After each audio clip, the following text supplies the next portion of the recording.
Good afternoon, everyone. My name is Catherine Carlton. I'm Executive Director of Orchestras Canada, and it's my absolute thrill and pleasure to welcome you today to a presentation by Stephen Wolf of AMS Planning and Research. Like many of you, my inbox has been filling up with multiple surveys, multiple thought papers, multiple reports, but it was such a complete delight to encounter a really important paper entitled The Long Runway to Return. It was written by Stephen Wolf of AMS Planning and Research, and I read it and I immediately reached out to Stephen and wrote fan mail. And I don't know if this is a regular occurrence in Stephen's life, but he certainly responded quickly and enthusiastically to my expression of enthusiasm about this really important paper. We had a couple of conversations. He agreed to share some of his perspectives with Canadian folks in this really important paper, and was kind enough to make time available for us today.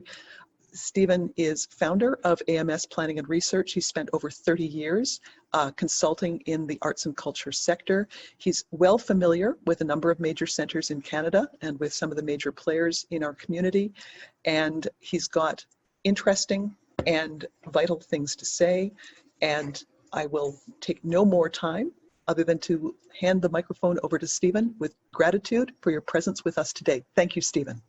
Thank you, Catherine, and good day, everybody. Some of you in the afternoon, I suspect some of you still in mid-morning.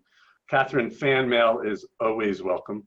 It's a delight to get, but more importantly, the way you initiated the call that said, what is the opportunity that we have in this particular time to respond to changes that we need. I'm certain that somewhere in my ancestry is a shaman or a storyteller of some kind, because I love to talk. Someday my second book is going to be All Cliches Are True. I haven't written my first book yet, but I know what the second one's going to be. And one of my favorite cliches is when the tide goes out, you discover the rocks that were already there. And I think that one of the realities that we face right now with this sudden change in condition, this unexpected change in condition at a time when the arts and culture sector around the world was in many ways thriving, is an opportunity for us to think about what might be different going forward.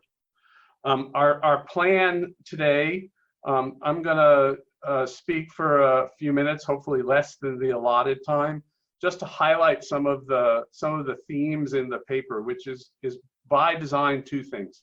It's a living, breathing document. You all are reading edition 1. After a couple of presentations, I suspect there'll be edition 2 and edition 3 as we get to listen and learn from even more practitioners than we talk to regularly.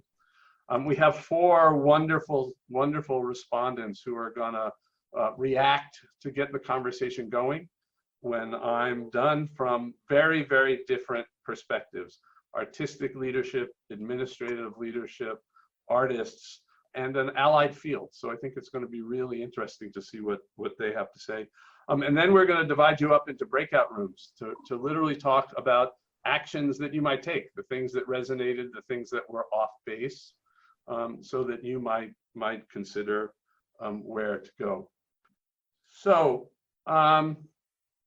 Proverbs are a wonderful, wonderful thing, and we quote Winston Churchill somewhere else. This is a wonderful quote from John Kennedy almost 60 years ago, and it couldn't be more timely than it is today, given that he was giving the convocation at the annual meeting of the United Negro College Fund. And in this time of incredible sensitivity, increased attention to the distance that we all have to follow in order to create equity in our society, it's an interesting place to start. But we're at this crossroads. It seems to me that we have an opportunity to feel like we're trapped and stuck in the dark, or to move forward towards a new future, a future that will take all of the magnificent components that are the arts and culture, and move them into a future that is about opportunity, is about success, and is about the many goals that we have to make life better. I wanted to start, though, with a definition, and it's a belief that I have, that arts and cultural institutions are essentially community development organizations.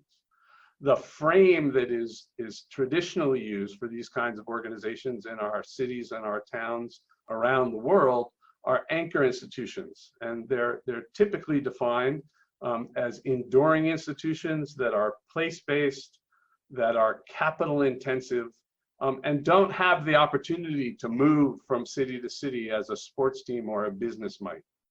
One of the things that I think our sector has neglected, perhaps for as many as 40 or 50 years, is that in fact, cultural institutions can be community anchor institutions as well. And it's a very interesting word, anchor, because to some it brings in the mind of being stuck in the mud, and to other it brings to mind the notion of holding things together. And I think that tension is a really important part of the conversation that we're going to have today.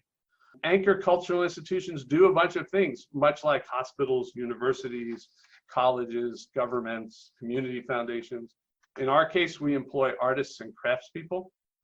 We work to engage and activate our communities.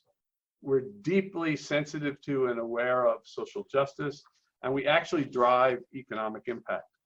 A really interesting question was brought up in our pre-meeting, which I thought we can use as a setup, because place is a word that is changing as we speak. For the last 13 and a half weeks, this has been my place on a flat screen with about 40 or 50 other little squares in front of me. It's a very different place than I'm used to being, which is in the third seat from the back of the airplane, third row in the middle, flying from one city to another city somewhere to get around a table with people and do work. And I think this moment in time, redefining place, is a really, really interesting set of questions for us to ask. As to our goal for today, I want to remind everybody that it's not my place to tell you you should do this or you should do that. What I'm hoping to do is to stimulate a conversation and to ask people for a moment to think beyond where you thought before, to get out of the confines of the realities that you had to operate in, and be bold and think creatively about the future.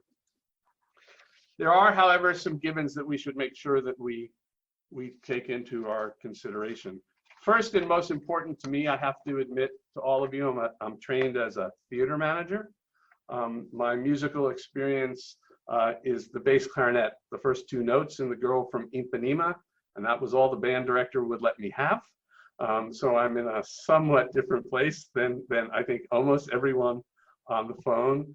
But essential to what we all do, regardless of discipline, is respond to the notion that people want to gather. People want to come together and experience things live. I think that's a really interesting question about how has that changed. One of my favorite studies is a study that was done in the 1970s about how cable television was going to put movie theaters out of business. For 45 years, the movie theaters thrived while cable television existed. It may be convergence and high-speed internet that ultimately puts them out of business, but there's something about being in a space with other people, whether it's a movie theater, a sports stadium, a concert hall, a recital hall, a theater, that can't be duplicated. The other thing that we're learning in this time is, just as Maslow told us, personal safety is the foundation on which every other human pursuit is built. And we need to think about how that affects us. We know that our cultural system can help address the many questions that are being raised these very days. I drafted this paper before the tragic murder of George Floyd, but I was just completely wrapped up in these questions of community well-being, coherence, social justice, and equity, because it's all connected. It's all about the success in the future. And if we're learning anything in this bigger moment of a global health crisis, in this immediate moment around social justice, is the need to adapt and change. Business as usual will not be business going forward. And then I think the heart of where I came from is a real concern about how does our sector restart. We went from some revenue sources to only contributed revenue sources, probably contributed revenue sources that are under stress, in less than 7 days. We're trying to be generous and trying to be inventive, and we're consuming resources for 13 weeks now. And depending on your perspective of when you might reopen to a ticket-paying public, is it 90 days from now, 180 days from now, or even a year from now? Given that the sector is by definition uncapitalized, how are we going to be able to return? How are we going to be able to restart was our essential question. I collected some data on Canada's culture, and it's amazing data about how important the culture sector broadly writ is across the country, about the important role that Canada's orchestras play in that system. I've had the privilege to work with arts and cultural institutions from British Columbia through to Toronto over my career. I'm still hoping to get up to either Nova Scotia or Prince Edward Island, somewhere in there, but if anybody wants to call me, let me know. But I think that the sector is big, but unlike the sectors that are about the same size, whether it's in Canada, in the United States, or around the world, it's structurally undercapitalized. We don't have access to commercial capital markets that allow us to do what we need to do. So I want to pause for a moment and talk about what the difference is. So historically, arts and cultural institutions are mission-based organizations. We have some set of goals that are public benefit that we wish to pursue. I think that the piece that we often forget is that it's not just about what we do, but it's in fact about why we do it. And this notion of purpose is something that's incredibly important for us to think about in this time, because the why justifications are what will take us forward. The difference between mission and purpose, between what we do and why we do it, is an essential component of the strategies that I believe will need to emerge to bring us beyond the current conditions that we face. In the paper, we outlined 5 R's. It's a consultant thing. If you make them all R's, everybody remembers.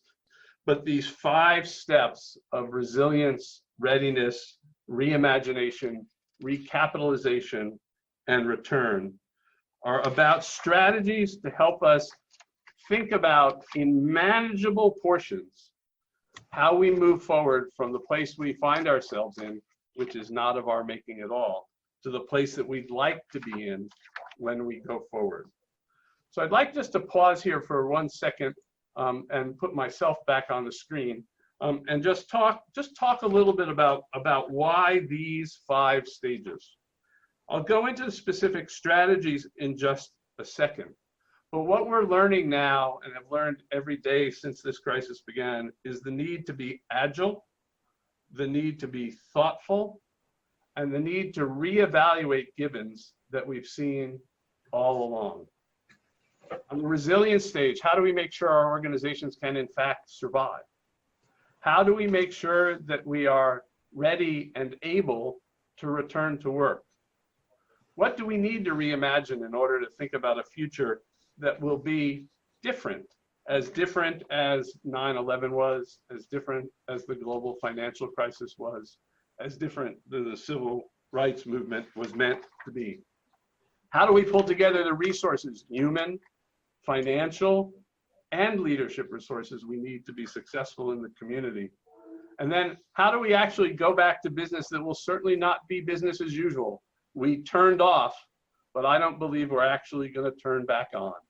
The data about our audiences and their willingness to return, their own safety, is going to be a very, very important component of the process to return. So I want to talk for a few minutes now about some strategies to success in each of those categories. I'm intentionally trying not to be tactical and specific, because I think each institution and the communities that they serve will call for different resources, for different approaches, for different solutions. But I think the toolkit that we need is fairly common, and hopefully some of this will resonate with all of you. Resilience is the first category. If we can't get from here to being able to return, we aren't going to be in a position to actually return. We need to think about the assets that we have, the people, the facilities, the audiences, the communities. We need to understand how we need to take care of them, how they need to be fed in a time when we need to be fully operated. There's going to be a very, very real tension. I'm sure many of you have felt it already as we approach the 3-month plus mark in some communities of this current condition. A tension between being generous, keeping our artists, our craftspeople, our staff working and compensated, versus the business and fiscal practicalities that we need to have in order to be sure that we actually are an organization that can return. I do not envy any leader having to make those difficult decisions each and every day.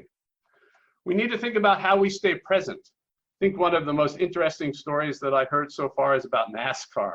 I'm not particularly a big NASCAR fan, but right when the crisis started, they got some advice that they really needed to think about their fan base and how to keep their fan base engaged. So they created an esports version of NASCAR, where you could pick your favorite car, and you can have your own race. Well, their ratings for their esport app is higher than any television rating they've ever had. What does that mean about engagement, and how do they take advantage of it? How do we make sure that our presence is real? I think the other big question I have is about the shift to digital distribution. While I think it's a component of the process, I certainly don't think it's the answer to the process. The notion of how we distribute, how we make our work available, how we share the art that we're all so passionate about is a very, very difficult consideration. I would postulate that there are people better than us at working in the flat screen. We call them television producers, filmmakers, movie personalities. And I think that we need to remember that just because the tool is here, we have to adapt it to our use as best we can. Readiness is another really, really interesting topic. Much like we had to address with changes to what our privacy standards were after 9/11, we're gonna have to address changes to our health standards after this global health crisis. Whether it's little intrusions like walking through what you thought was a metal detector that's now taking your temperature, whether it's social distancing for a period of time, whether it's instilling confidence in people that our venues in which we play are doing everything they possibly can to make people safe. The question of getting ready to reopen isn't just about the front of house. It's as important as with our artists and our staff and everyone that we're working with. And combining the two of those will be critical. So the first thing we have to do is commit to listening and learning. None of us, I would postulate, certainly not me, have ever been here before. And we have a tremendous amount to learn from experts who are testing different solutions. Building scenarios, I'm sure, is something that each and every one of you is doing every day. We have to be careful not to get what I've started to call here in the office scenario fatigue, because we want that to be an effective process, but we really need to think about the different ways we can move forward. Inclusion is a really, really interesting concept. And it's about the many different people who need to be involved in our decisions to return. It's about our boards, about our artists, about our staffs, and about our publics. I think one of the things that I might put out there is a notion of the need for heterogeneity, the notion for changing who those people are and how they come together for our work. Rebuilding our capacity is going to be really hard. I have a first world experience. I have a child in the arts sector who's on a furlough. He doesn't know whether he's going to be able to wait to go back to the field that he was passionate in. What is happening to our scarce capital? It's not just dollars, it's people. And how do we make sure that we will have the capacity on the other side of these challenges for a new future? Engagement. So now I'm going to give you the second of a number of sort of offsetting conditions I've supposed. On the one hand, we're having to husband resource. On the other hand, we need to make sure we stay engaged. We need to stay engaged with our teams, with our partners, with our communities, with our audiences. And it's incredibly important that we don't become out of sight and out of mind. And then finally, exploration. We need to change our business models so that we can take risks to do things differently. I would postulate, at least for the sake of today's presentation, anyone that thinks the season you left behind or the season you had planned upcoming is going to be the same as it was, should think again. I think we have to try different ways to deliver, to explore, to learn, and to change. Speaking of reimagining, I think this is an incredible time to rethink how we do the work that we do. You know, the not-for-profit arts and culture sector is actually not very old. Dates to the mid 20th century, with certainly exceptions of museums and some other long-standing institutions that were more isolated. But the burgeoning of the sector across Canada, across America, and around the world is really less than 75 years old.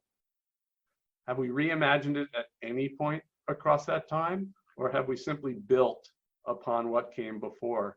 I have friends who talk about the 3% phenomena. We just do what we did last year, plus 3%, plus 3%, plus 3%. This is a real opportunity to change. I think particularly we have to be ready to address the question that much of the sector might be smaller. So right at the top of the list, of course, is the question about where does the money come from? We're going to need to develop strategies to incentivize reinvestment, to fund new capitalization. And I think we're going to want to understand the importance of individual philanthropy as much as public sector support. Of course, here I'm envious of you of the support that you have at the federal, provincial, and local level in Canada. We know from 2010 and 2011 that broadly put, that individual philanthropy, both in Canada and the United States, was critically important. There's going to be lots of demand for social good. Where are we going to find our place at that table? There is no doubt to me that shared effort is going to be a key to this solution. I don't know exactly what form collaboration will take. One of the ideas are regional funding consortia. Another are back office operations. We'll talk about that a little bit more.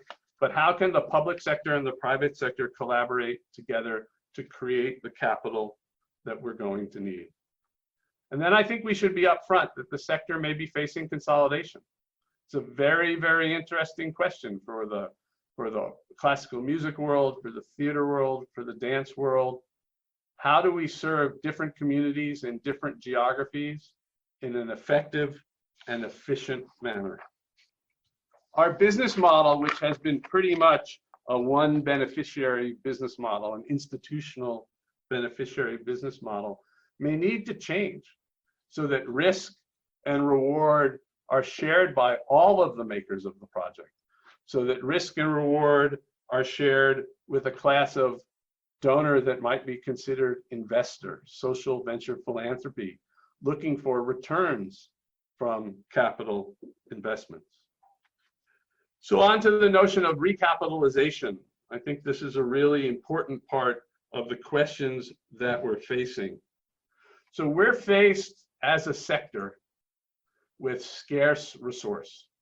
We most often talk about it as money, but in fact, as scarce as cash is leadership and human resources.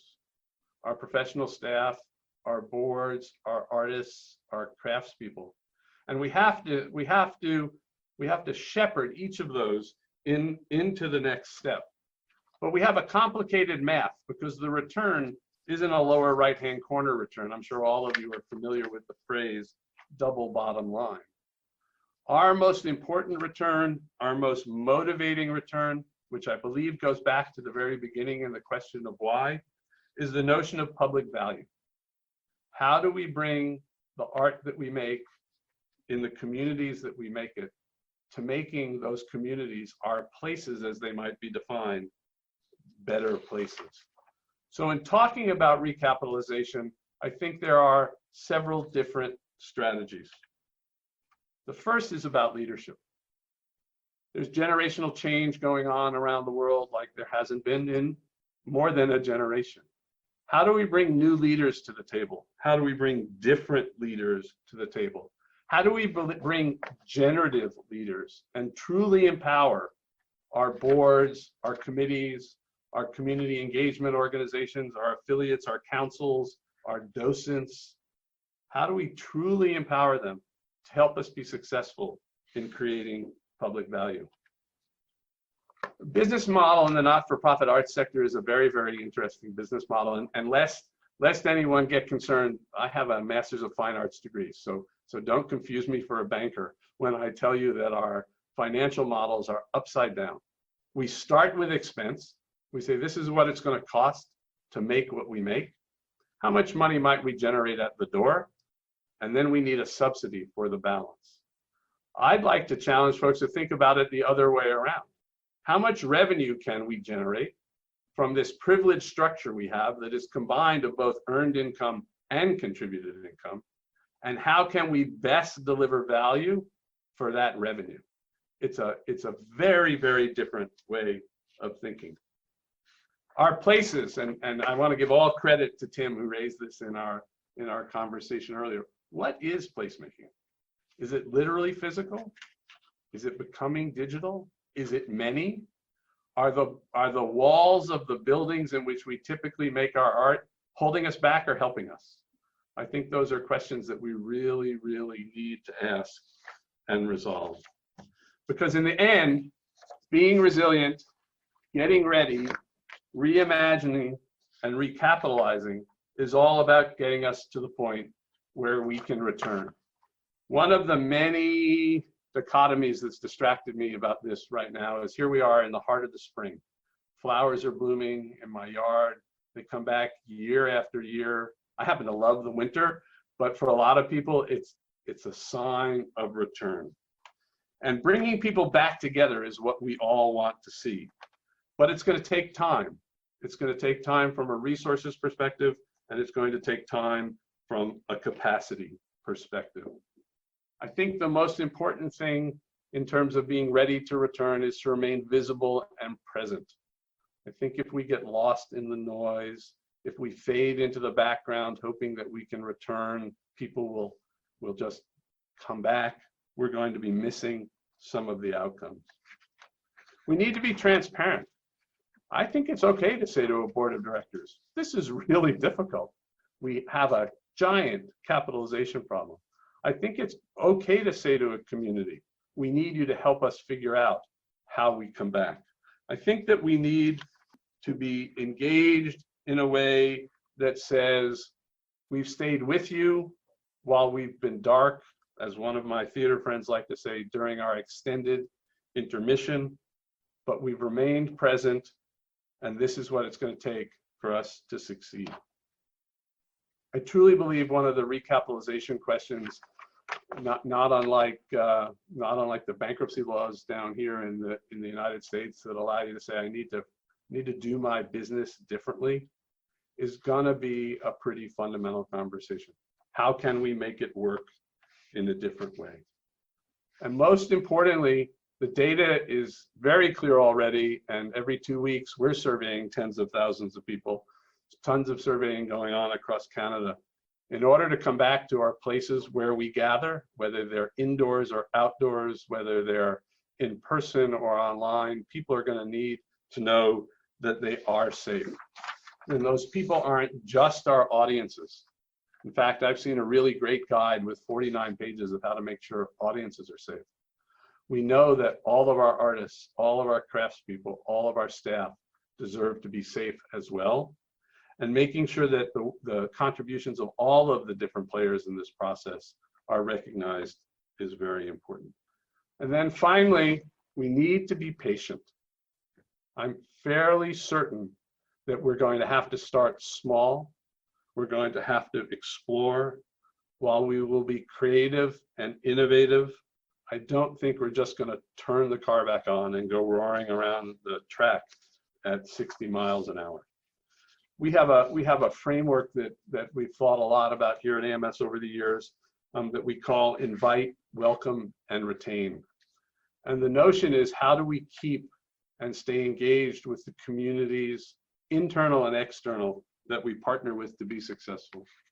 We extend an honest and real invitation we make sure that those we invite are welcome and comfortable, and then we commit to working to retain their trust and their presence with us, whether that's a board member, a coworker, an artist, a staff person, or an audience member.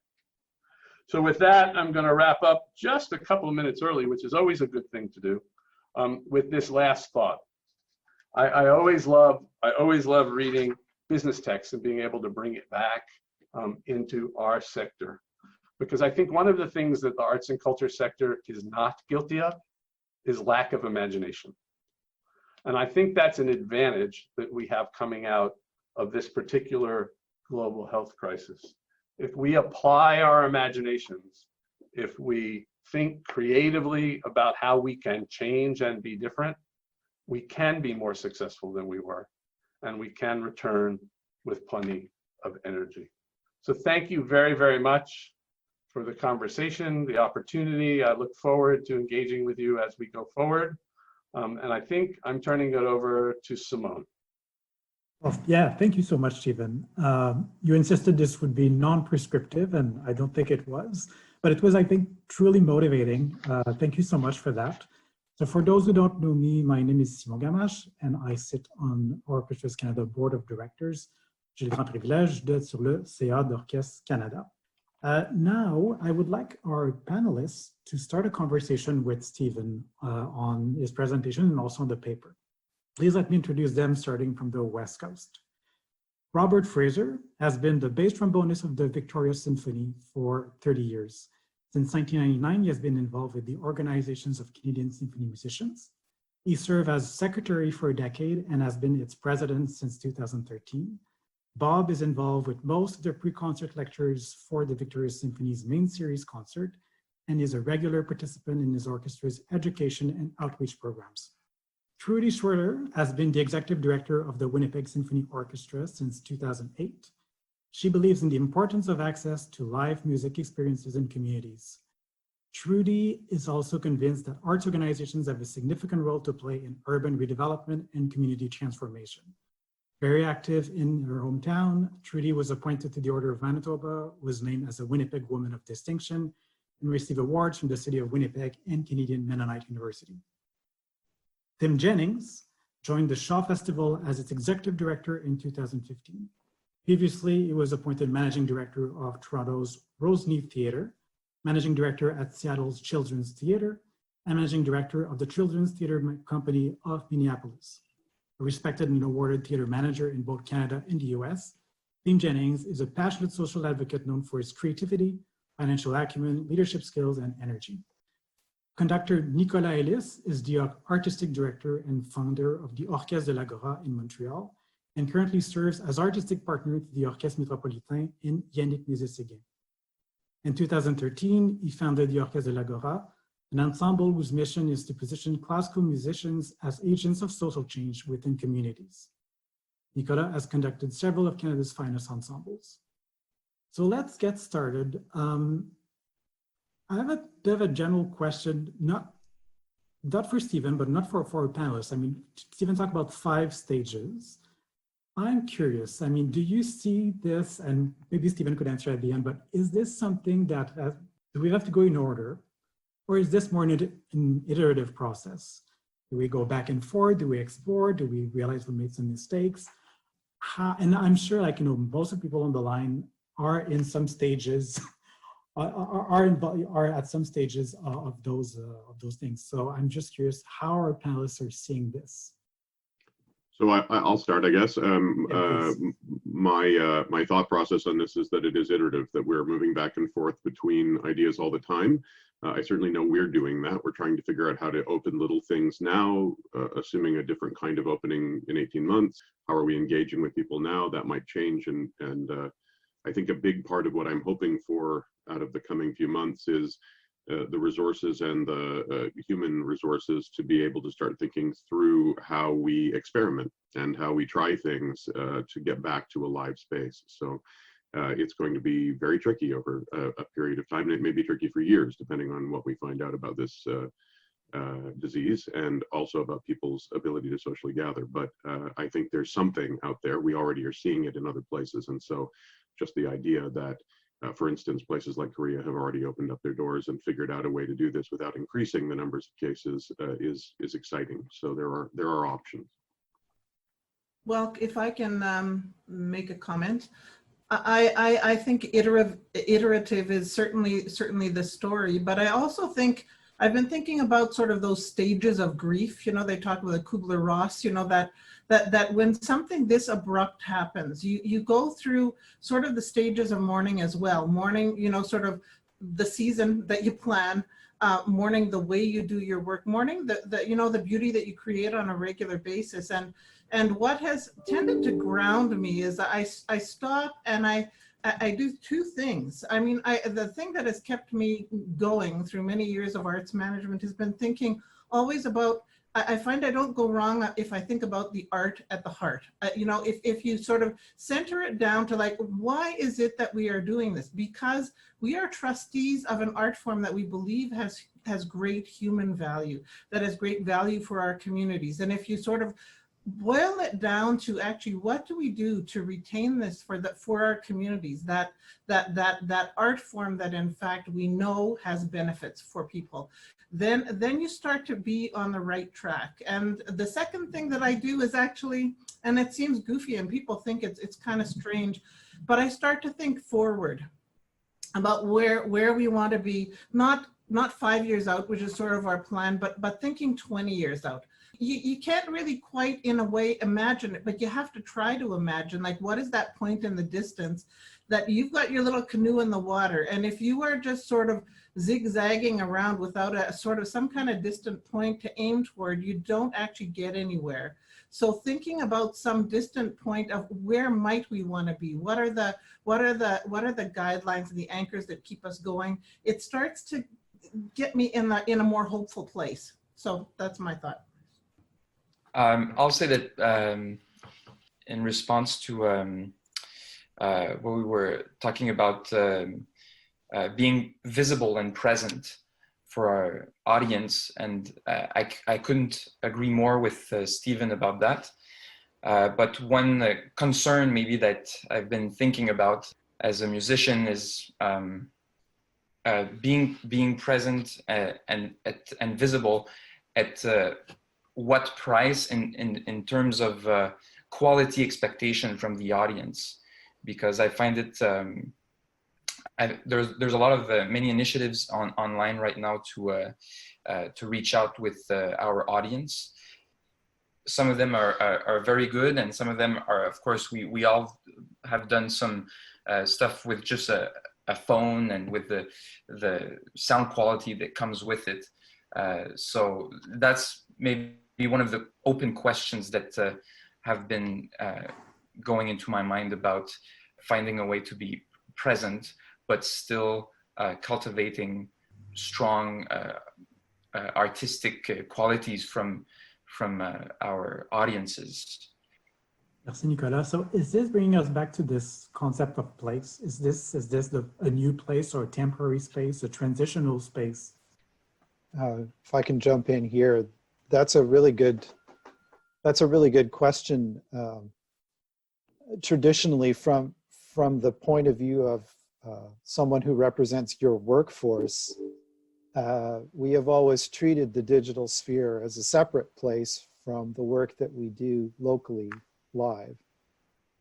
And those two things are becoming very much intertwined now that we're in a position where we can't fulfill our mission to perform live in our communities because of the pandemic. So it's resulted in this period where we've sort of merged activities that we would normally, as a workforce, be paid separately for. As most of you know, we generally work on a model that media is a separate thing from live performance. And obviously the big concern going forward is that we're going to end up in a situation where we're essentially doing the kinds of activities that maybe are necessary right now, but when we hopefully come out at the other end of this? Is it going to be a situation where we don't work our way back to the other model in the same way? The other thing to consider too, from the point of view of your workforce, is that we're being, because of the rather dire situations that we're in right now, we as the artists are being called upon more than ever to do things that we weren't initially trained to do. That's something that needs to be addressed. It's something that we've always wanted from our organizations, especially when we're tackling issues of equity, diversity, and inclusion. That's something that's a learning curve for everybody in our organizations, but especially for the people that really represent and produce the art form on the stage. So is the recapitalization, as Stephen put it in his presentation, does that include putting using this as an opportunity to put money into these new platforms and these new ways of thinking for us as artists?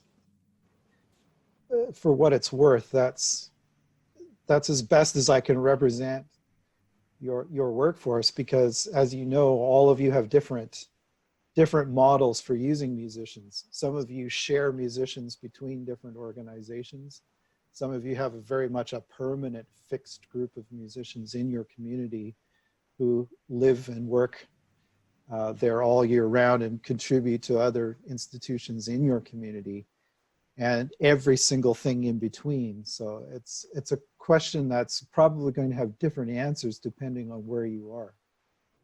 Simone, would it be appropriate for me to jump in for just 1 second? Absolutely.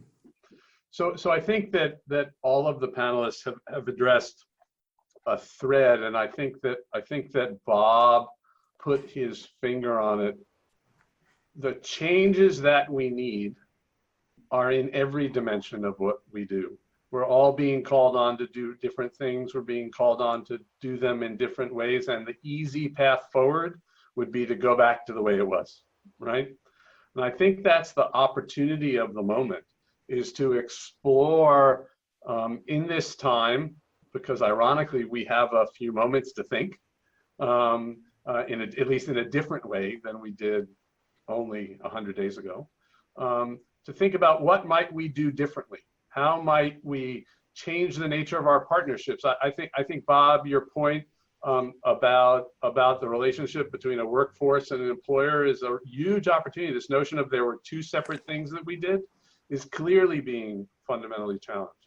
I think we're calling on our staffs to do things they've never had to do before. I saw a note go by in the chat about, I'm learning how to do video editing. I never had to do that. I never had to do that before. We have a colleague that said to me, I used to think I was the artistic director of a theater company, and now I'm discovering I'm the chief executive officer of a multinational media company. It's a very, very different way of thinking about organizations. And then just one last thought. I want to go back to your original question, Simone, about is it linear or is it iterative? To me, it's like a corn maze. Lots of different ways in, lots of different ways out. But in the end of the day, we're going to cross each of these hurdles. I think there is some degree of logical order. And I have a feeling, like any other good learning frame, we're going to move forward, learn some things, and have to come back and move forward through a different route through the maze, and perhaps come back. I was the kid who on the back of the cereal box had lots of lines that got to the dead end and had to come back. But I think the notion of understanding that you have to be adaptive, of thinking about how you can get ready, and then moving through these other stages. And I think it's in the last 3 stages that are much more iterative, to your point. We reimagine, we test capital, we have to reimagine, we have to find new partnerships. There's real risk, Tim, you alluded to it in your remark, that we may reopen. We may find ourselves having to go back for health reasons. We may find ourselves having to go back for logistics reasons. So I think we have to be, one of my favorite things I keep on my desk is Gumby. We use a phrase here at AMS called Semper Gumby, forever flexible. And this is a time when that will certainly be tested. Tim, did you want to add something? Well, I did. And it was Bob's comment that sort of, it's something that I've been talking about quite a lot in the last few years, which is that the charitable arts and culture sector is really the only charitable sector where the frontline workers, the people who are related directly to the audience, are not necessarily the missionaries of the work. They are absolutely the performative aspect and the reason we all come, but they aren't necessarily engaging with the audience on a one-on-one relationship to try to develop that philanthropic relationship, if you want to say that, around why we deliver the service. We're not asking, in most cases, at least certainly in my art form, actors and our musicians to speak to the audience, except in sort of general ways on panels and in things like that. They're not like the healthcare worker who is in the front line or the social services worker who is in the front line. We lots of us ask people to do some of that, but it is not driven by necessarily those folks. And so it tends to be the mission of the theater, and the interest, for instance, in an actor rising to a star space aren't necessarily perfectly aligned. One of the reasons I think I'm on this panel currently is that when we realized that we weren't going to be able to continue to employ our artists, and we kept them going for quite a while. We had 7 weeks of Zoom rehearsals and continued right through to May 10th and trying to rehearse 11 plays. The moment that we shifted was when I figured out that this new CWS system, which only impacts employees, and of course all of our actors and musicians are independent contractors in our case. We closed them down on May 10th, and on May 11th, we started a new jobs program and hired 80 of them, and there were 75 actors in the ensemble prior to that, to come back on as employees under the term education and community outreach specialists, using their skills, but to directly interact with the relationship with our audiences in a whole new way.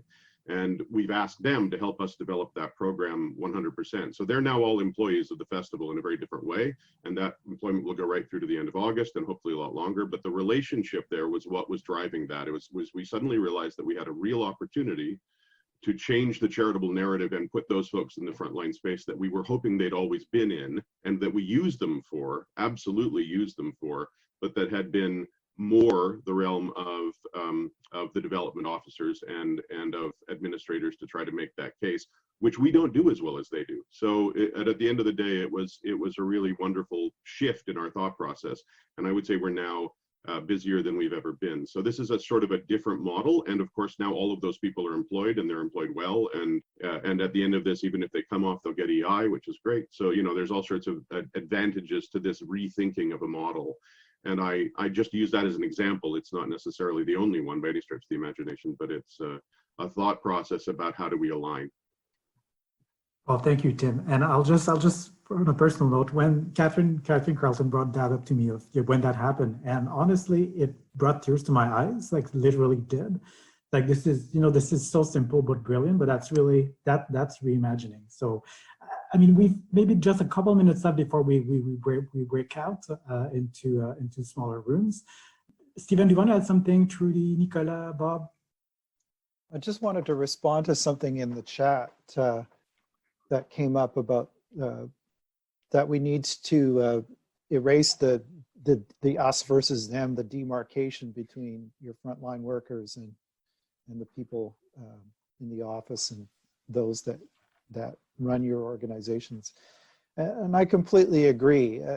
It's definitely time to find a collaborative model, but that will depend upon having a very clever way of combining skills. Like I wouldn't expect anybody to tell in the office to tell me what position to play low B natural in on the bass trombone.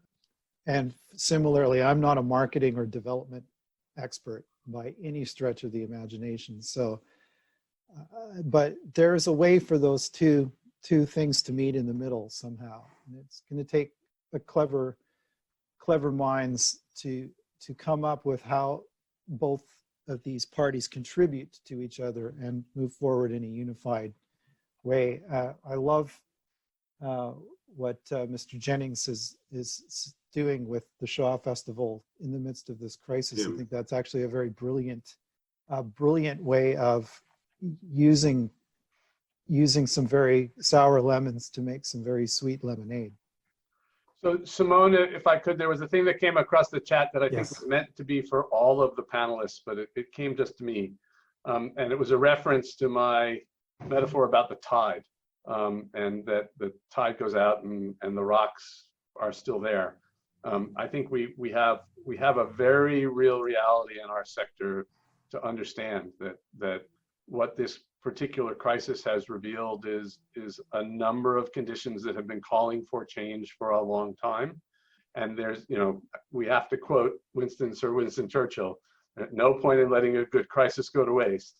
It's a little bit paraphrased, I think, said it much more eloquently.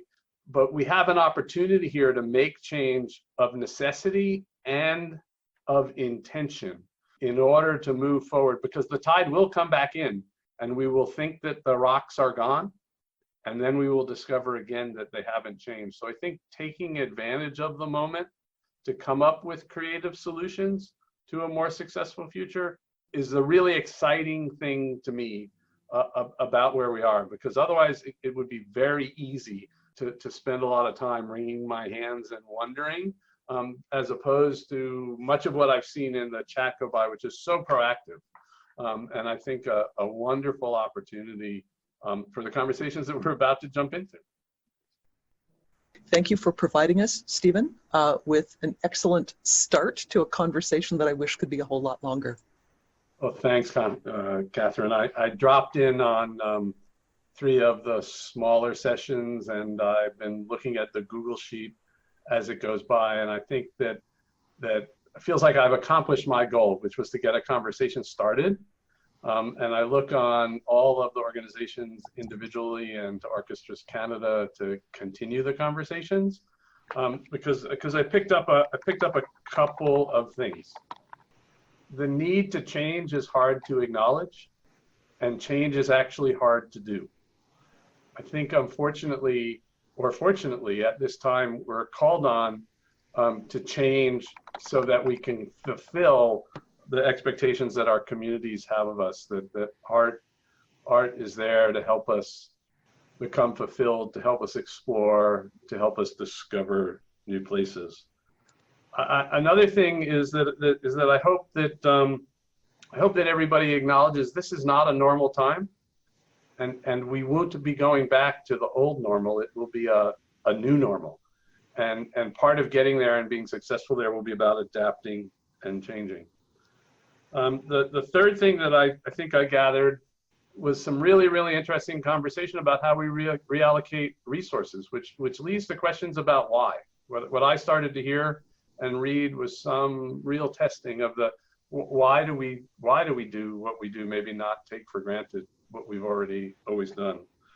And then finally, something, because of the limited places I went, I'm sure in the limited amount of time I got to read the spreadsheet, that I didn't hear a lot about was about what I believe anyway is the importance of partnership going forward. I think that it's very easy to feel all of the weight on an individual organization's shoulders, sort of the Atlas in Rockefeller Center kind of sculpture that comes to mind.